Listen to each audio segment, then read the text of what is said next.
So at the end of high school, beginning of college, my friends and I found a Twitter account that was making fun of us online by this guy from our high school who used to bully us. We used Twitter as like a place to make fun of our friends, like we played some sports or like, I don't know, he'd always just twist things to make it like really awful. And what was worse, I feel like, is that I'd see people following it from like my school and like liking it or favoring it. I guess favoring it because it's Twitter.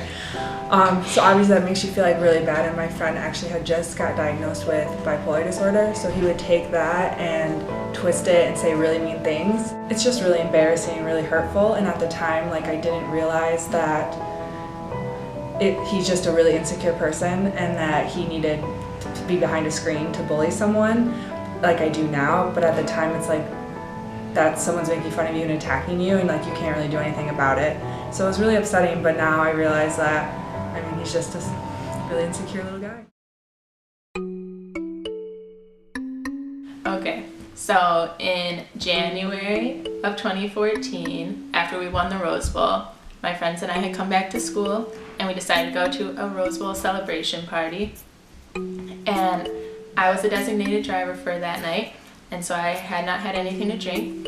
And a couple weeks after, I got a message from a random kid on Facebook named Jonathan Dole, who I had no idea who that was. He messaged me saying that he'd forgotten to get my name that night at the Rose Bowl party. And then he asked for my number and asked if I wanted to hang out, and I told him no. I had a boyfriend at the time. I was dating this guy who we'll call Chad. And so I told him I have a boyfriend, I don't feel comfortable giving you my number, and I don't know you at all. And he's like, that's okay. He's like, well, do you want to hang out in a group later this week? And I was like, not really, still don't really know you. I'm still not going to give you my number. And I told Chad all of this and sent him screenshots and stuff, so he was in the loop the whole time. But this kid kept messaging me. I lived in Shaw Hall that year, and he asked me if, like, he told me, I'm going to be in Shaw tomorrow, do you want to get lunch? And that had me questioning, how does he know that I lived there? Felt like I was being stalked, so I didn't reply to him, completely ignored him. I got a message for the first time in about a month from Jonathan Doe, the random Facebook guy, saying, hey, like, I hear that you've been cheating on your boyfriend with this guy who you're watching True Detective with, and blah, blah, blah. And so I told him, like, one, that's none of your business, and two, no, I haven't. That's not the type of person I am. And, like, three, don't talk to me anymore. And he replied and called me, like, some nasty things and whatever, so I immediately blocked him. And then the next week, he got around the block somehow. I blocked him on Facebook. Somehow he got able to message me again, and he said, LOL, nice try, which was super unsettling. But I just felt like I was being harassed and like attacked kind of, so I ended up reporting it to MSU police. And a couple weeks later, they called me and they're like, we need to meet up with you right away. They said we just met up with him and told him he's not allowed to contact you anymore or that we'll press charges. And so they told me who it was, and it had been my boyfriend Chad the entire time, which was mind-blowing to me. I didn't expect that at all because, again, I had kept him in the loop. There was no reason for him to, I don't know, try to bait me online. I told the kid immediately I had a boyfriend.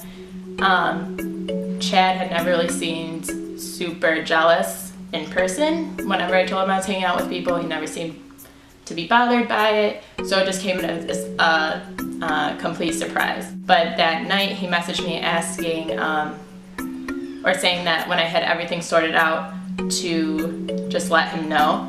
And so I of course told him that he was the one who needed to get his stuff together and to never contact me again.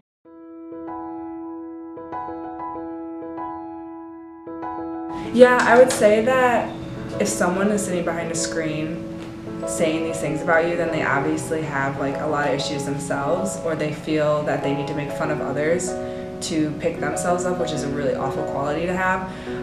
So I would honestly try to reach out to your friends and family to get comfort, because that made me, or try to find a way like to make them look like, okay, yeah, make fun of me, like it doesn't bother me, even if it does, or even going to different websites or finding other people who have been bullied and like banding together with them. I just feel it's all about like the community of that and finding someone who can understand you and help you fight that. So I would say if someone thinks they're being catfished online, probably trust your instincts, they're probably right. And if you do feel threatened, don't be afraid to talk to MSU police, because without them I wouldn't have ever figured out who it really was.